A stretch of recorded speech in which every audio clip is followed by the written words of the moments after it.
तो आज हम भारत में गरीबी के मुद्दे पे थोड़ी गहराई से बात कर रहे हैं, हमारे पास जो सामग्री है उसके आधार पर।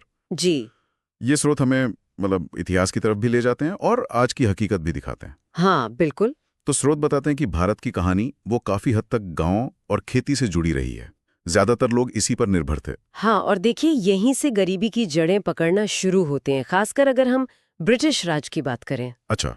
स्रोत इस बात पर काफी जोर देता है कि सिर्फ लगान बढ़ाना ही नहीं, बल्कि वो जिस तरह से जमींदारी प्रथा लागू की गई। हाँ, वो जमीन मालिक वाला सिस्टम। जी बिल्कुल।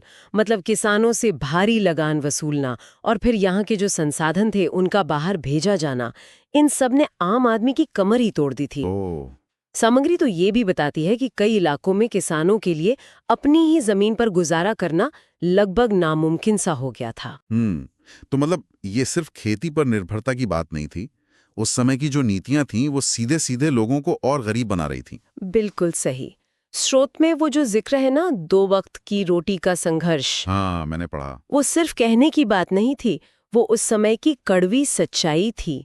ये नीतियां असल में लोगों की आर्थिक स्वतंत्रता छीन रही थीं। आर्थिक स्वतंत्रता। हाँ, और स्रोत ये भी इशारा करता है कि कैसे सिर्फ किसान ही नहीं, जो कारीगर थे, छोटे उत्पादक थे, उनका काम भी बुरी तरह प्रभावित हुआ। अच्छा, तो पूरी ग्रामीण अर्थव्यवस्था पर असर पड़ा। जी, पूरी अर्थव्यवस्था एक तरह से चरमरा गई थी। ये सिर्फ पैसों की तंगी नहीं थी, ये अवसरों का मौके का पूरी तरह खत्म हो जाना था। ये तो काफी गंभीर बात है।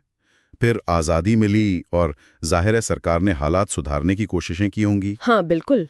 स्रोत में कई योजनाओं का जिक्र है, जैसे मनरेगा, अंत्योदय अन्न योजना, फिर वो राशन प्रणाली, मुफ्त शिक्षा, स्वास्थ्य सेवाएं। इस स्तर पर फर्क पड़ा। स्रोत इस बारे में क्या कहता है?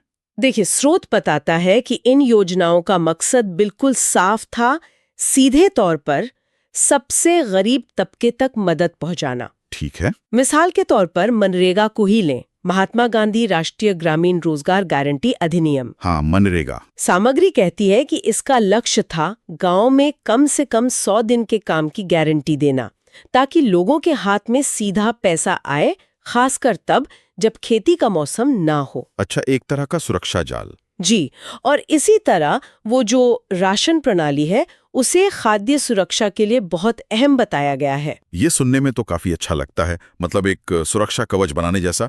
लेकिन फिर स्रोत हमें आज की तस्वीर की तरफ लाता है और कहता है कि चुनौतियां अभी भी हैं। यहाँ बात थोड़ी क्या कहते हैं, पेचीदा हो जाती है। हाँ, पेचीदा इसलिए क्योंकि स्रोत के अनुसार इन सब कोशिशों के बावजूद आर्थिक असमानता वो एक बहुत बड़ी समस्या बनी हुई है। असमानता। जी, और बेरोजगारी, खासकर युवाओं में, और फिर अच्छी शिक्षा या जो हुनर चाहिए उसकी कमी, ये सब चीजें लोगों को गरीबी के जाल से बाहर निकलने नहीं दे रही।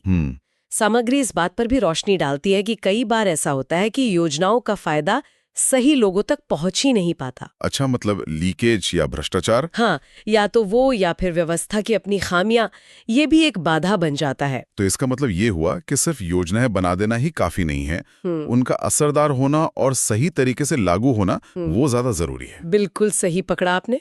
और स्रोत शायद ये भी इशारा कर रहा है कि ये समस्या से पैसे की कमी की नहीं है। हाँ, बिल्कुल। ये एक, आप कह सकती हैं, बहुस्तरीय समस्या है। इसके ऐतिहासिक कारण है, सामाजिक पहलू हैं, आर्थिक पहलू हैं। स्रोत इस बात पर जोर देता है कि गरीबी सिर्फ आय का एक आंकड़ा भर नहीं है, ये अवसरों की कमी है, स्वास्थ्य और शिक्षा तक पहुंच न होना है, और कई बार सामाजिक भेदभाव से भी जुड़ी होती है। अच्छा। इसीलिए जैसा सामग्री में सुझाया गया है, इसे सुलझाने के लिए एक समग्र, एक